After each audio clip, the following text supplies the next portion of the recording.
Se preparem, porque hoje Hoje, Tivemos promete. paciência, tivemos muita paciência para aguardar. Será que vai ganhar de Tobit? Dona Helena bom, ali, ó. aqui Dona Helena. vai ganhar em dor. Book of Job. It's a profound and very unique book in the Bible for lots of reasons. The story is set in a very obscure land far away from Israel. The main character, Job, is not even an Israelite, and the author, who's anonymous, doesn't even set the story in any clear period of ancient history. This all seems intentional, though. It's like the author doesn't want us to be distracted by historical questions, but rather to focus simply on the story of Job and on the questions raised by his experience of suffering. The book of Job has a very clear literary design. It opens and closes with a short narrative prologue and then an epilogue. And then the central body of the book is dense Hebrew poetry, representing conversations between Job and four dialogue partners called friends. These conversations are then concluded by a series of poetic speeches given by God to Job. Let's dive in. We'll just see how it works together. The prologue introduces us to Job. We're told that he's a blameless, upright man, honors God, he's a super good guy. And then all of a sudden, we're transported into the heavenly realms, and God is holding court with his staff team. It's a very common image in the Old Testament, describing how God runs the world. And among the heavenly beings, a figure called the Satan, which in Hebrew means the accuser or the prosecutor. And it's like we're watching a court scene. God presents Job as a true righteous man. And then the accuser challenges God's policy of rewarding righteous people like Job. He says the only reason Job obeys you is because you bless him with prosperity. Let Job suffer. Then we'll see how righteous he actually is. And then God agrees to let the accuser inflict suffering on Job. Now, it's at this point in the story that most of us go, what? Why did God do that? And then we assume that this book is going to answer that question, why God allowed good people to suffer. But as you read on, the book doesn't answer that question. Nothing in the book ever answers that question. The prologue is setting up the real question this book is trying to get at. Questions about God's justice and whether God operates the universe according to the strict principle of justice. And the response to those questions comes as you read through the end of the book, not the beginning. The ultimate reason for Job's suffering is simply never revealed. So the prologue concludes with a suffering and bewildered Job, who's rebuked by his wife, and he's approached by three friends. We're going to try and provide wisdom and counsel. Their names are Eliphaz, Temanite, Bildad, Shuhite, Zophar, the Naamathite. They're all non-Israelites like Job. And they represent the best of ancient Near Eastern thinking about God, suffering, and human condition. And this moves us into the main part of the book. First, Job speaks. This is how this section of the book works. First, Job is going to speak, and then there'll follow a response from a friend. Then Job will respond to that friend. Then another friend will respond to Job's response, and so on, back and forth for 3 cycles. And this whole debate is focused on 3 questions. Is God truly just character? And does God run the universe on the strict principle of justice? And if so, then how is Job's suffering to be explained? As we're going to see, Job and a friend, they're working from a huge assumption about what God's justice ought to look like in the world. Namely, that every single thing that happens in the universe should operate according to the strict principle of justice. So if you're a wise, good person and honor God, good things will happen to you, God will reward you. But if you're evil, stupid, do sinful things, bad things will happen to you. God will punish you. Now, Job's constant argument throughout his speeches is this. First of all, that he's innocent. And so the implication of that is that his suffering is not divine punishment. Now, we know the prologue, both of these things are true. Remember, God himself said, Job is righteous and blameless. And so Job concludes his argument by accusing God. God either doesn't run the world according to justice, or even worse, God himself is simply unjust. The friends, on the other hand, they beg to differ. Their argument is that God is just. The implication being that God always runs the world according to justice in this way. And so they conclude by accusing not God, but Job. Job must have done something really, really bad for God to punish him like this. They even start making up possible sins that Job must have committed. Job protests to all of this. In fact, he gets so fed up with his friends, he eventually just gives up on them. He takes up his case directly with God. Now, something to be aware of is Job is on an emotional roller coaster in these poems. He used to think God is just. Now he can't reconcile that with suffering. And so in some outbursts, Job, he'll accuse God of being holy. Once he even declares that God has orchestrated all injustice in the world. But the moment he utters that thought, he's terrified of it because he wants to hope and believe that God is truly just. Job is all over the place in this section. And so he makes one last statement of his innocence, and then he demands that God show up personally to explain himself. Now it's at this point that a surprise friend shows up, Elihu Buzite. Now, he's not Israelite, but he does have a Hebrew name. And Elihu has the same assumption as Job and the friends. He argues that God is just, and that implies that God always operates the universe according to justice. But then Elihu draws a more sophisticated conclusion about why good people suffer. It may not be punishment for sin in the past. God might inflict suffering as a warning to help people avoid sin in the future. Or God might use pain and suffering to build character or to teach people valuable lessons. Elihu doesn't claim to know why Job is suffering, but one thing he is certain: Job is wrong to accuse God of being unjust. Job doesn't even respond to Elihu. Dialogues come to a close. It's like the wisdom of the ancients has been spent and the mystery remains. And then, all of a sudden, God shows up in a whirlwind, and he responds to Job personally. He first responds to Job's accusation that he's unjust and incompetent at running the universe. So God takes Job on a virtual tour of the universe, and he starts asking all these questions about the order and origins of the cosmos. Was Job ever around when God architected the earth or organized the constellation? Has Job ever commanded the sunrise or controlled the weather? God has his eyes on all of these cosmic details that Job has never even conceived of.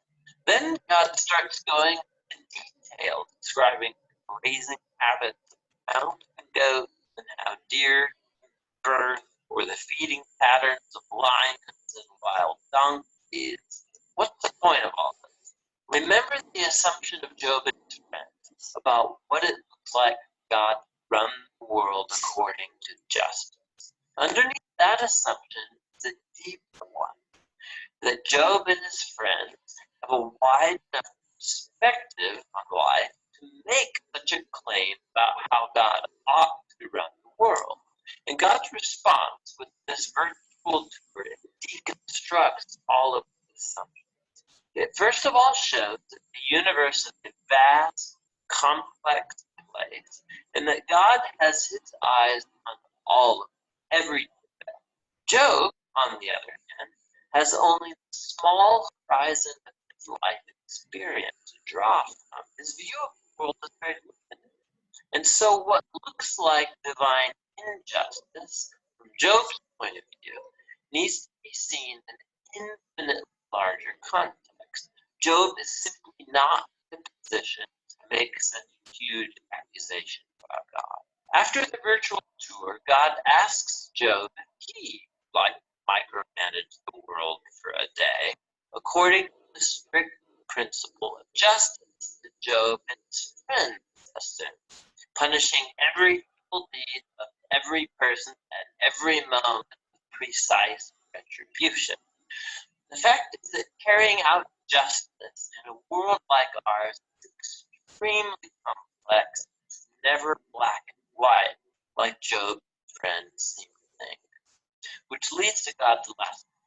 He starts describing these two fantastic creatures, Behemoth and Leviathan, which some people think are poetic depictions of hippo and a crocodile, but more likely they refer to well-known creatures from ancient Near East mythology that are used elsewhere in the Bible as symbols of the disorder and danger that exists in God's good world.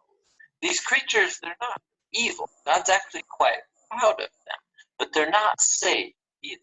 The point is that God's world is amazing, very good, but it's not perfect or always safe. God's world has order and beauty, but it's also wild and sometimes dangerous, just like these two fantastic creatures. And so we come back to the big question of Job's suffering. Why is there suffering in God's world?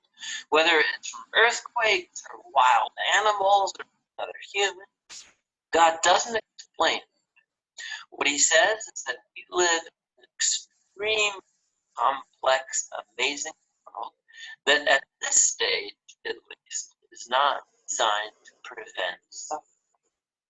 And that's God's response. Job challenged God's justice.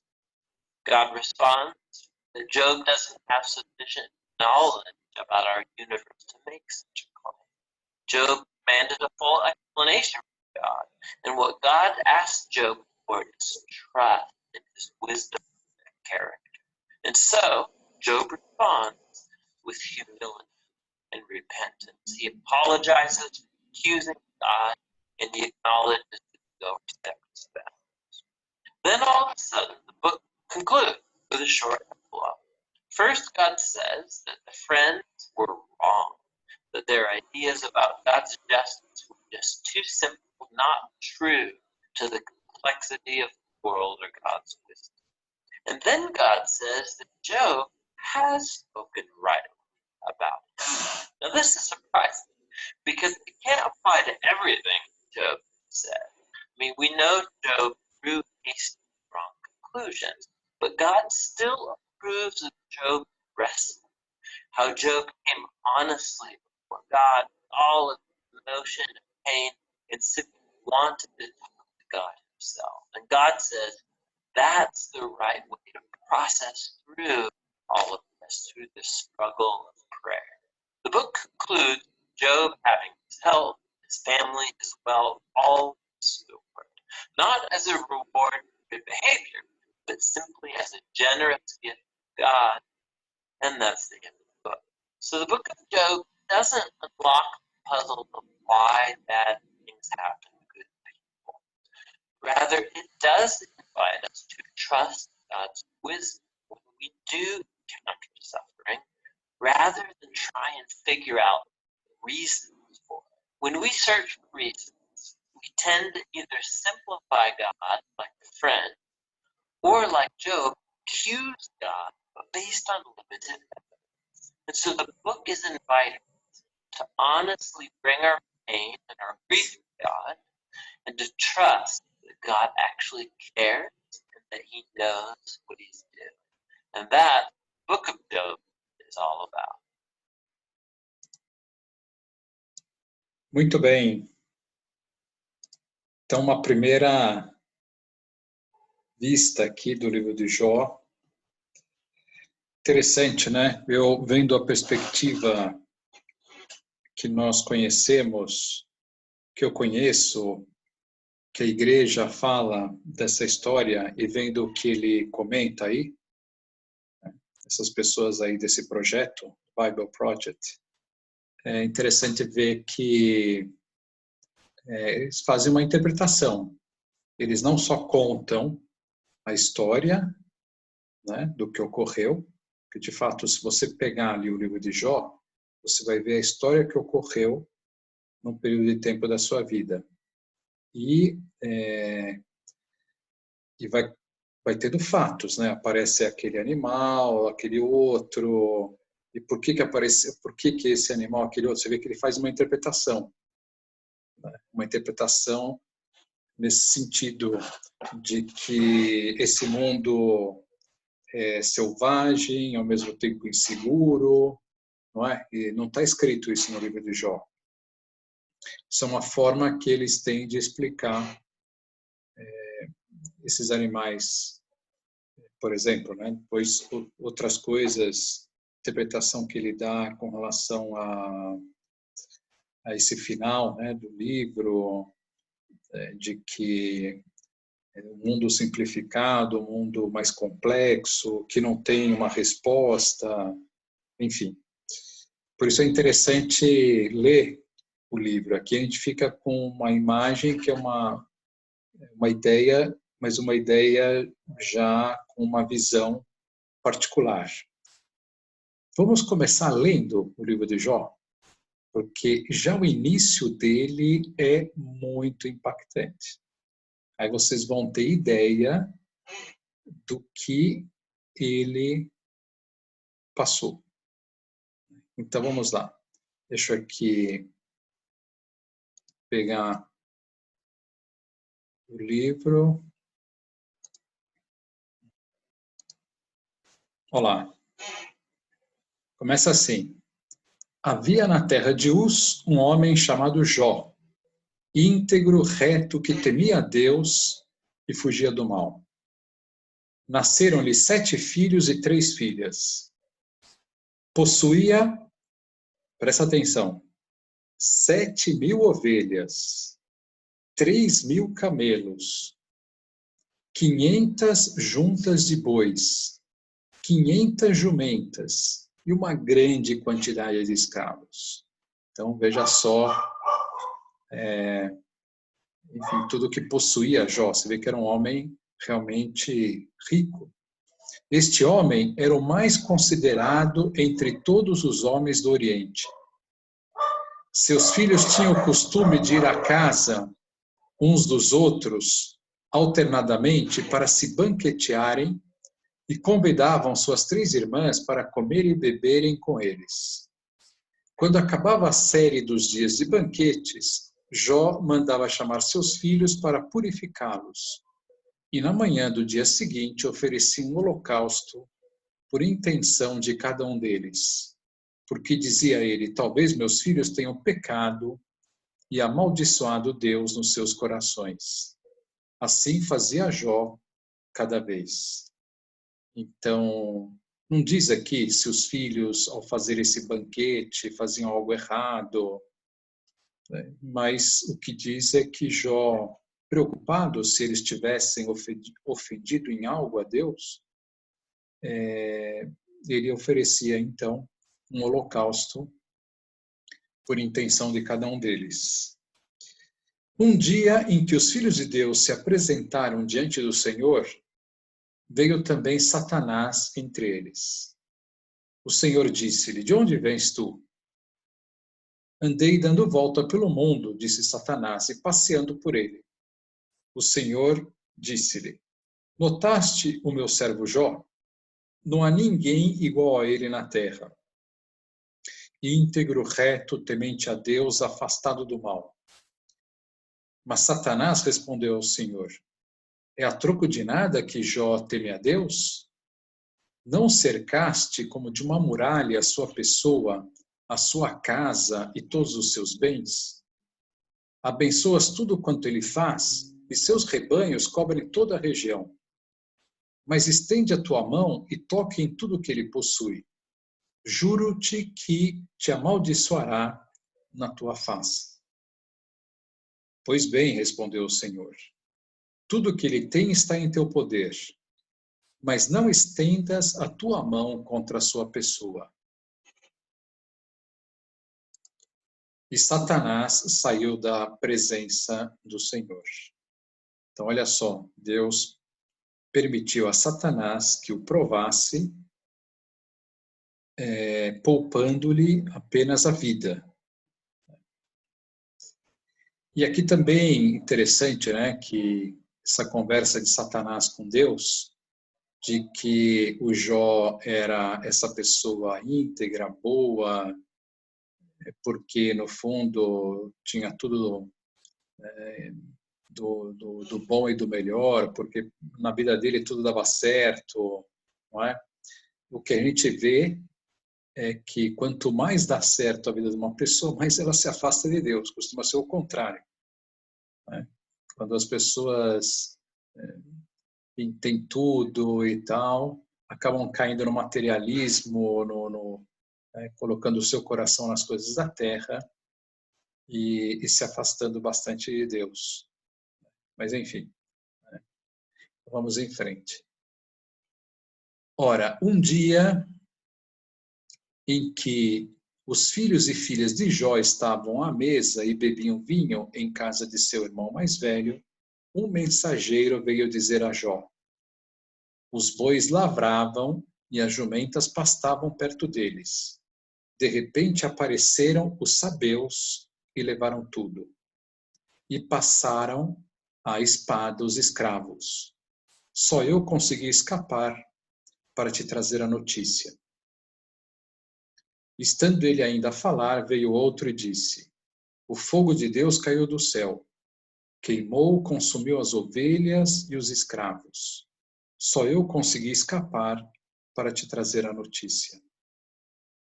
Ainda este falava, e eis que chegou outro e disse: os caldeus, divididos em 3 bandos, lançaram-se sobre os camelos e os levaram. Passaram a fio da espada os escravos. Só eu consegui escapar para te trazer a notícia.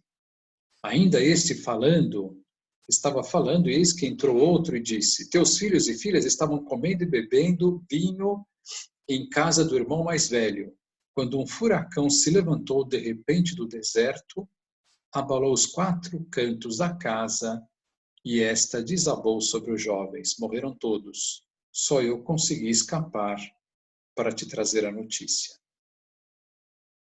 Jó então se levantou, rasgou o manto e rapou a cabeça. Depois, caindo prostrado por terra, disse: nu saí do ventre da minha mãe, nu voltarei. O Senhor deu, o Senhor tirou. Bendito seja o nome do Senhor.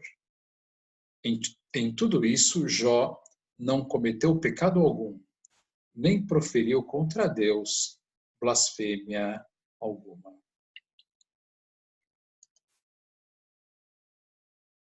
Impressionante, hein? Vocês imaginam a cena. Enviados chegando à casa de Jó e comunicando, numa notícia atrás de outra, que ele perdeu tudo. E começando pelas coisas materiais, aí chega falando que ele perdeu todos os seus filhos. O que restou? Ele e a esposa. Mais nada. E bonito dizer isso, né? Que no sair do ventre da minha mãe, no voltarei. Deus me deu, Deus me tirou. Bendito seja Deus.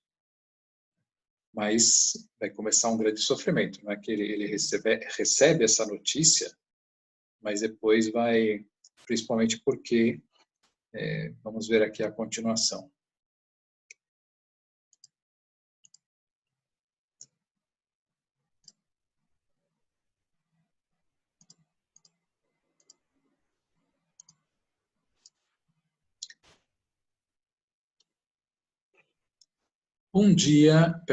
Jó, capítulo 2. Então você vê que o capítulo 1 já a desgraça praticamente total. Ora, um dia em que os filhos de Deus se apresentaram diante do Senhor, Satanás apareceu também no meio deles na presença do Senhor. O Senhor disse-lhe: de onde vens tu? Andei dando volta pelo mundo, respondeu Satanás, e passeando por ele. O Senhor disse-lhe: notaste o meu servo Jó? Não há ninguém igual a ele na terra, íntegro, reto, temente a Deus e afastado do mal. Persevera sempre em sua integridade. Foi em vão que me incitaste a perdê-lo. Pele por pele, respondeu Satanás. O homem dá tudo o que tem para salvar a própria vida. Mas estende a tua mão, toca-lhe nos ossos, na carne. Juro que te renegará em tua face. O Senhor disse a Satanás: pois bem, ele está em teu poder. Poupa-lhe apenas a vida. Satanás retirou-se da presença do Senhor e feriu Jó com uma lepra maligna, desde a planta dos pés até o alto da cabeça. E Jó tomou um caco de telha para se coçar e assentou-se sobre a cinza. Sua mulher disse-lhe: persistes ainda em tua integridade? Amaldiçoa Deus e morre. Falas, respondeu-lhe ele, como uma insensata. Aceitamos a felicidade da mão de Deus, não devemos também aceitar a infelicidade? Em tudo isso, Jó não pecou por palavras. E aí então vai chegar esses 3 amigos, que nós vimos lá no vídeo, 3 amigos de Jó, Elifaz, Bildá e Sofar, tendo ouvido todo o mal que lhe tinha sucedido, vieram cada um de sua terra e combinaram ir juntos exprimir sua simpatia e suas consolações. Tendo de longe levantado os olhos, não o reconheceram. E puseram-se então a chorar, rasgaram as vestes e lançaram para o céu a poeira, que recaía sobre suas cabeças. Ficaram sentados no chão, ao lado dele, 7 dias e 7 noites, sem que nenhum deles lhe dirigisse a palavra. Tão grande era a dor em que o viam mergulhado. Então veja só, né? Começam assim, eles chegam, veem a situação de Jó, não o reconheceram, começam a chorar, esse gesto que eles tinham de rasgar as vestes, um pouco de quando eles estavam, assim, era algo ruim, né, que acontecia, eles tinham esse hábito de rasgar as vestes e ficaram sentados ao lado dele 7 dias e 7 noites sem dirigir a palavra. Tal era a dor em que o viam mergulhado. E aí então vai começar no capítulo 3 as queixas de Jó. Então Jó abriu a boca e amaldiçoou o dia de seu nascimento.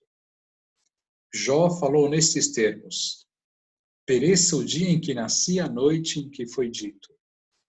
Uma criança masculina foi concebida, que esse dia se mude em trevas, que Deus lá do alto não se incomode com ele, que a luz não brilhe sobre ele, que trevas e obscuridade se apoderem dele, que nuvens o envolvam, que eclipses o apavorem, que a sombra o domine, esse dia que não seja contado entre os dias do ano, nem seja computado entre os meses, que seja estéril essa noite, que nenhum grito de alegria se faça ouvir nela. E aí prossegue Jó nessa mesma oração, né, como que, enfim, né, por que eu fui nascer, né? Se estou padecendo tudo isso. Mas aqui é interessante, como fala no vídeo, que Jó não está fazendo isso lançando na presença de Deus, né? Lançando, enfim, de uma maneira desafiando a Deus, não. Ele está, ele mesmo fazendo a sua oração ali, né? nesse drama, né? Um drama interior de por que tudo isso está acontecendo, né? E, enfim, o drama da própria dor, né? De perder os seus filhos. E aí vai começar os discursos de cada um lá. O primeiro discurso que ele faz, onde, de modo sucinto, aquilo que dizia, né? De que eles vão dizer que Jó ele está sofrendo pela justiça, né? Porque aquilo faz parte da justiça de Deus. Então, portanto, ele deve ter pecado em algo, né? Ou algo muito grande. E aí vai, olha lá. Aí o primeiro faz um discurso, Jó responde. Aí depois outro discurso do segundo amigo, resposta de Jó. Discurso de Sofás, resposta de Jó. Segundo discurso, resposta de Jó. Segundo discurso de Bildá, resposta de Jó. Segundo discurso de Sofá, resposta de Jó. Terceiro discurso, resposta. Vai. E aí já começa, né, a tentar ver um pouco, né, o que está por trás disso e, né, origem da sabedoria. Há lugares de onde se tira a prata, lugares onde o ouro é apurado. O ferro é extraído do solo, o cobre é extraído de uma pedra fundida. Foi posto um fim às trevas, escavaram-se as últimas profundidades da rocha obscura e sombria. Bom, aí vai. E aí vem esse outro personagem que aparece aqui, o Eliú, não é? Onde ele vai dizer que não, que realmente Deus é justo. Tentando, enfim, compreender a sabedoria de Deus. Vamos parar um pouco por aqui, com relação ao texto. Vamos ver um outro vídeo agora. E assim, penetrarmos um pouco mais nessa história e no sentido do sofrimento. A história de Jó é uma das mais conhecidas da Bíblia e está registrada no livro do Antigo Testamento que traz o seu nome. Algumas questões sobre quem foi Jó causam muita curiosidade nas pessoas, especialmente a história de Jó é uma das mais conhecidas da Bíblia e está registrada no livro do Antigo Testamento que traz o seu nome. Algumas questões sobre quem foi Jó causam muita curiosidade nas pessoas, especialmente em relação à data que ele viveu e a cidade onde morava. Meu nome é Patrícia Jacobi. Este tema foi um pedido da Fábia Maciel. Muito obrigada pela sugestão. Se você também tem uma, só deixar aqui nos comentários, beleza? No estudo de hoje, vamos conhecer o que a Bíblia nos informa sobre a biografia de Jó. Fica aqui comigo até o final para você não perder nada dessa história tão bela. Aproveita e já deixe seu like. Bom vídeo!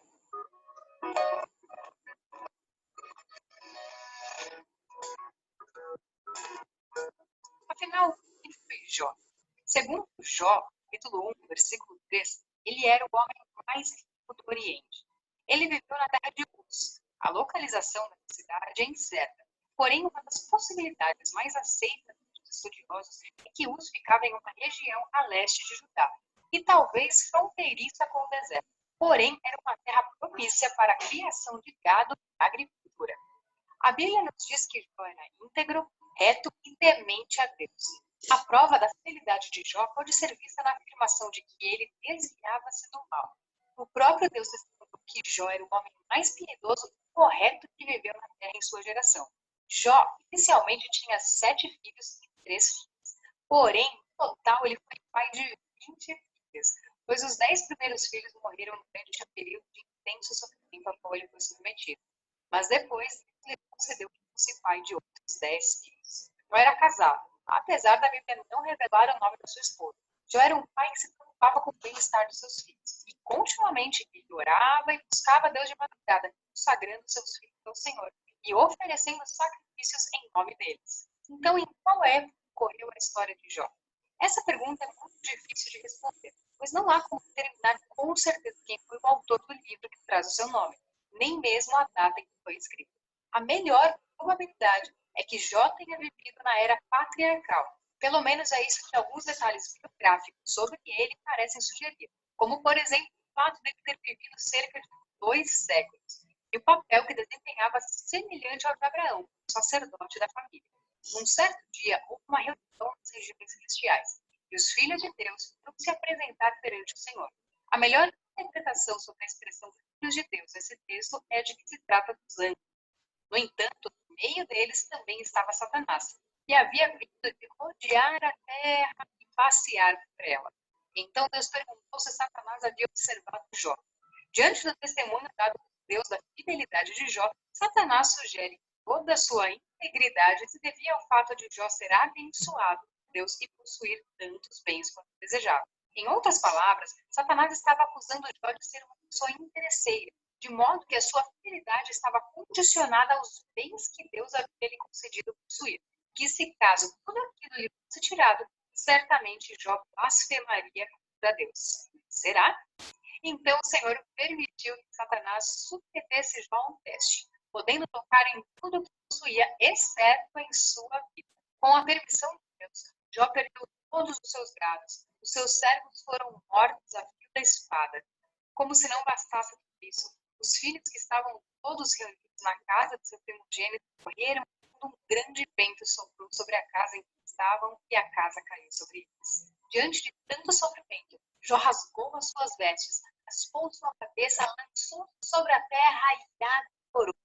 É nessa hora que ele diz as conhecidas palavras: "Nu saí do ventre da minha mãe e nu voltarei. O Senhor me deu e o Senhor tomou. Bendito seja o nome do Senhor."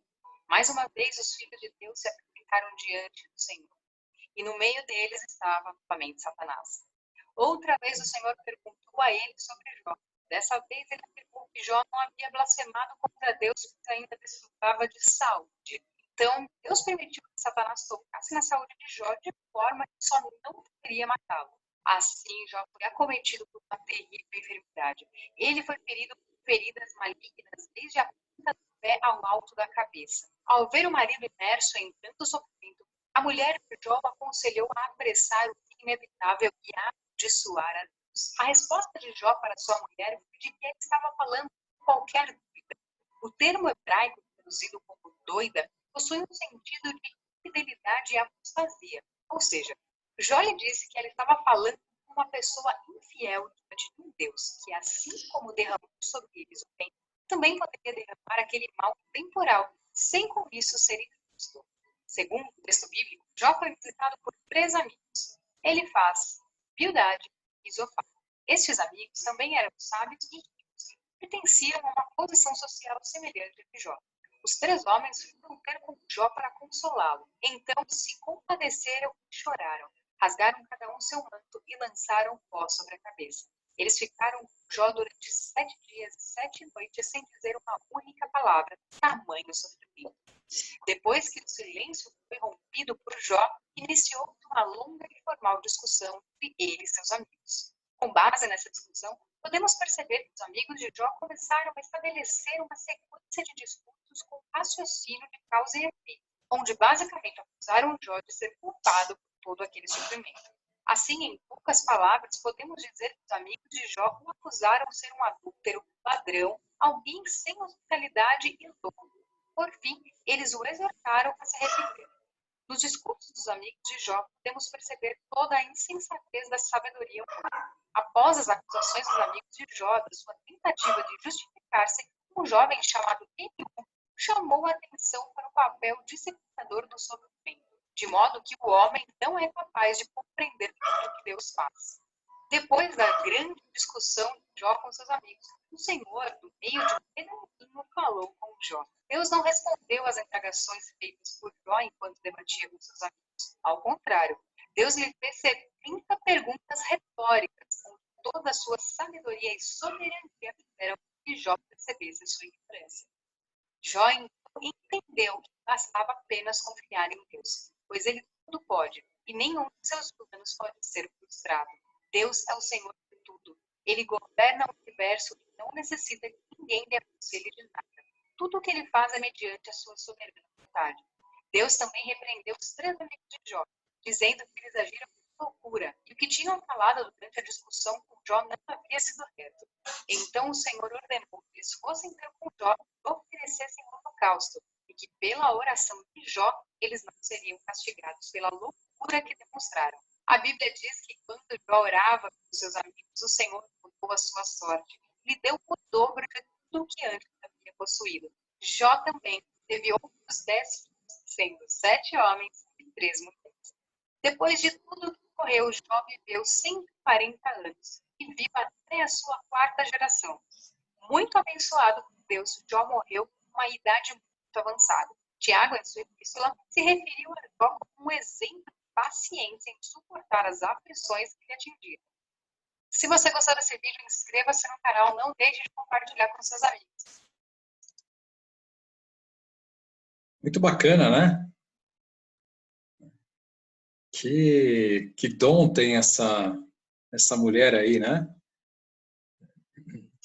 Contar a história dessa forma. E você vê que aqui ela já dá outra interpretação, não é? Aqui ela não fala que Deus não respondeu.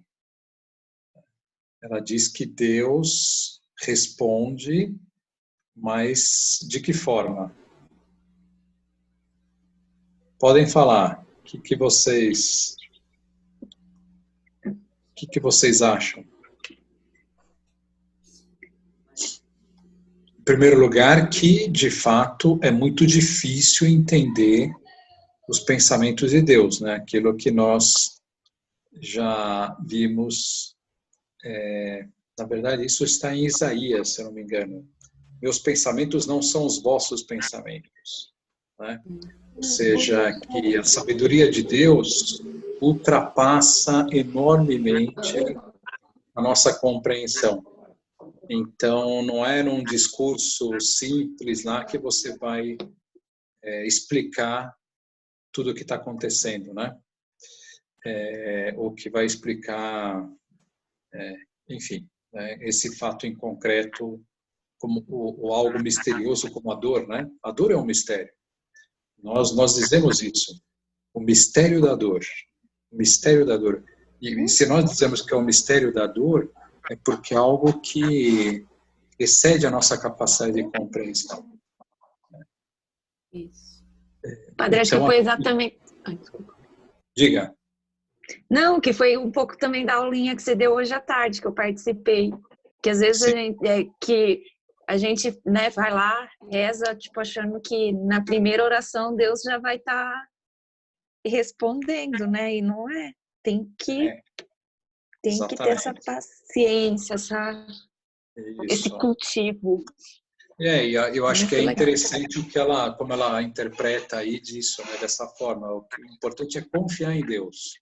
Quer dizer, realmente o mundo, né, de fato, eu que sou sacerdote e já atendi tanta gente em sofrimentos tão grandes, né? Por exemplo, a última situação que eu passei foi agora este ano, final do ano passado e este ano, com aquele acidente daquele avião que explodiu lá no sul da Bahia. Enfim, vocês ouviram dizer, né? Então, eu acompanhei essas pessoas, eu conhecia uma pessoa que estava lá, né, que morreu no dia seguinte.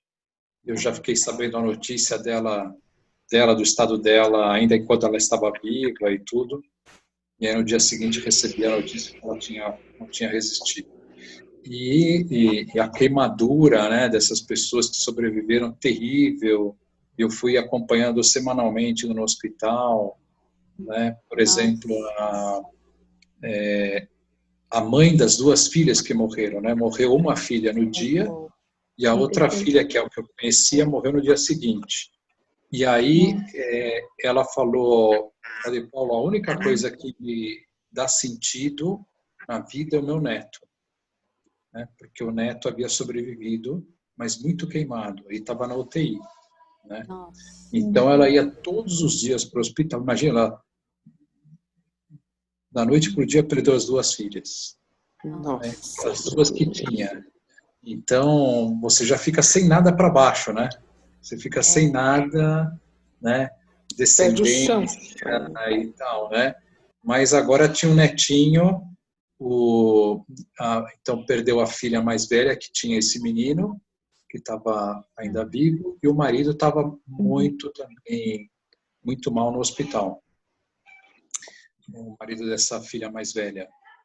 E aí, esse menino, eu fui lá na primeira semana, estava na UTI, num estado, nossa, é difícil dizer, de você ver uma pessoa nesse estado, assim, queimada, é terrível. É horroroso. E na semana seguinte, eu estava chegando lá, ninguém tinha me falado nada, e ele estava morrendo. Né? E deu tempo de dar a unção dos enfermos e morreu. E aí aí o médico, que eu já conhecia, ele falou, Padre Paulo, fica aí para consolar a mãe, né? A avó, né? A avó. Porque vai ser muito difícil.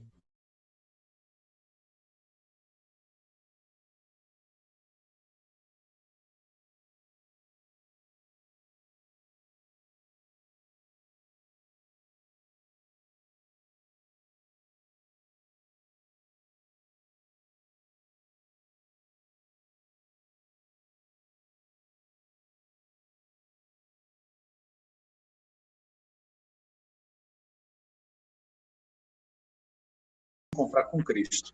Só. É só... Mas no caso de Jó, ele teve todo, Deus não disse por palavras, mas por atitudes, ele recebeu de novo, teve uma família grande e viveu muito, quer dizer, ele teve esse presente de Deus. Né? Exatamente. Então aí, o que acontece é que Deus, então é um livro de Deus esse, né? Então Deus está querendo ensinar muitas coisas aí, né? Então, nesse caso concreto, ele teve tudo em dobro. Você vai ver lá os camelos, teve camelos em dobro, teve ovelhas em dobro.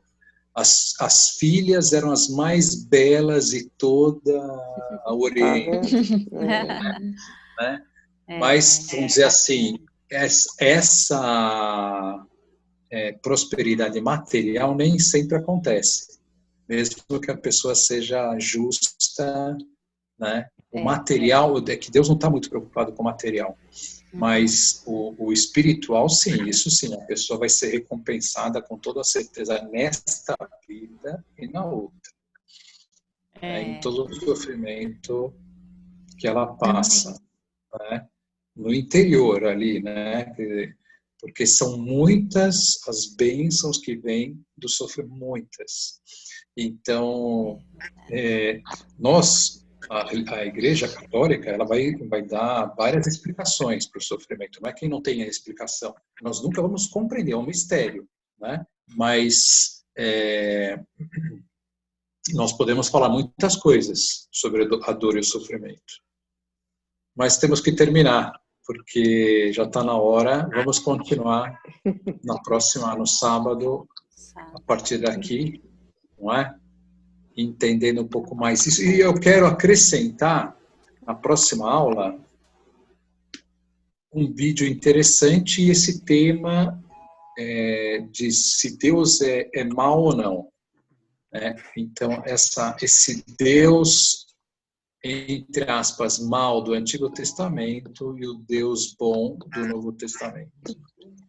Como entender um pouco mais essa questão, né? Por que Deus permitiu que, inclusive não só permitiu, mas indicou que se passasse ao fio da espada todos, né, os habitantes de uma cidade, né?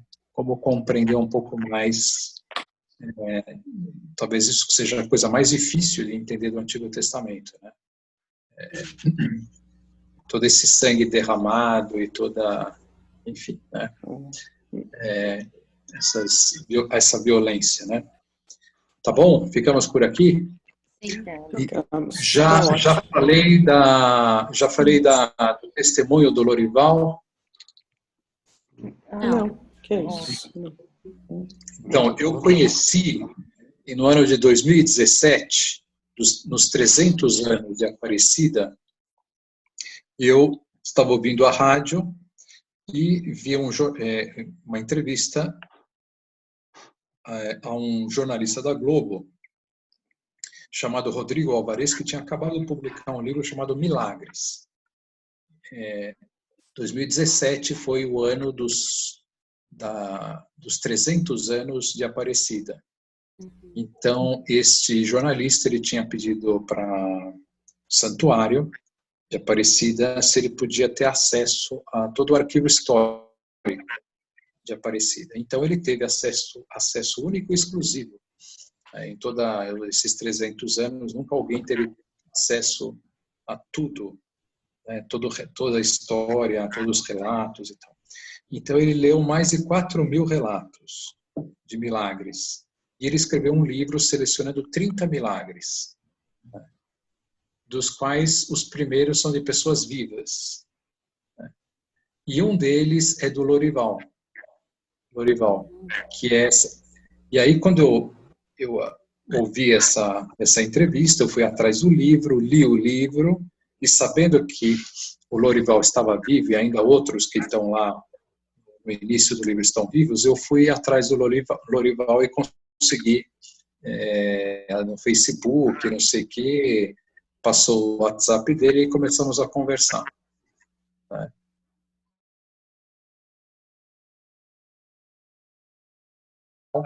E dias atrás eu lembrei dele, mandei um WhatsApp e ele consegui contato e tal. E veio a ideia de ele fazer esse testemunho do milagre dele. Então, o milagre dele, ele é impressionante. É impressionante. É o que mais me impactou no livro dos milagres. E é tão impactante que ele foi levado para a Santa Sé e foi aprovado. Então, de todos os milagres que ocorreram, desses mais de 4.000, né, relatados, nem tudo se leva para a Santa Sé, para ser estudado, para ser aprovado como milagre oficialmente. Mas alguns são enviados, esse foi enviado. Em 300 anos, só 3 milagres foram aprovados oficialmente pela Santa Sé. E um deles é do Lorival. Olha que beleza. O livro dele chama Milagres. Milagres, escrito por ele. Escrito por ele, né? Rodrigo Álvares. E então ele está ali sem fazer nada, até não dá trabalho para ele, que está confinado na casa dele e tal, e depois de 3 anos ele fica esquecido, né? De 3 anos depois. Na verdade, o milagre foi em 1995, né? Tá. Então ele está super feliz, então, de dar esse testemunho aí no domingo. Então ficou domingo aqui no Zoom às 5 horas da tarde. E o convite? O convite nós já vamos deixar aí no grupo. Tá bem. Que bom. Que horas, padre? Então, 5 horas da tarde. Bacana. Vale a pena, né? Vale a pena escutar. Olha, é incrível, ainda mais, eu estou muito assim na expectativa, porque eu conheço já muito bem pelo livro, mas lógico, ele que viveu, né? São os presentes de Deus, né? Escrever em detalhes, né? Qual foi o milagre, padre? Olha só o que aconteceu, só vou contar o começo, hein? A história é longa. O começo aconteceu o seguinte: ele estava trabalhando numa colheitadeira de arroz. Olha lá, Josiane, trabalhando numa colheitadeira de arroz, e ela deu uma pane. Parou. E ele se levantou para ver o que estava acontecendo. Nessa hora, a colheitadeira deu um tranco e ele foi arremessado contra as pás que estavam funcionando. Meu Deus. E aí? Nossa. E aí ele, enfim, ficou em coma. Uma vértebra ficou moída. Ou seja, se ele sobrevivesse, ele ficaria paralítico. Então, assim começa a história. Assim começa a história. A seguir cenas dos próximos capítulos. Mas bom. que Da onde coisa, que ele é, padre? Ele é, eu acho, eu não sei, eu sei que isso é o início, essa história da onde ele começa a história do milagre foi em Bauru. E hoje ele está morando em Salto. Salto. Certinho. Olha que presente de Deus, como Deus Olha. presenteia as pessoas, né? Não é? Nossa, muito bonito. Tá bom. Então, sábado nossa aula e domingo o testemunho. Combinado. Combinado? Combinado. Tchau, tchau para vocês. Combinado, Até combinado. sábado. Tudo de Tchau, bom. obrigada, padre. Boa Até noite. Obrigada, sábado. padre. Boa noite. Obrigada.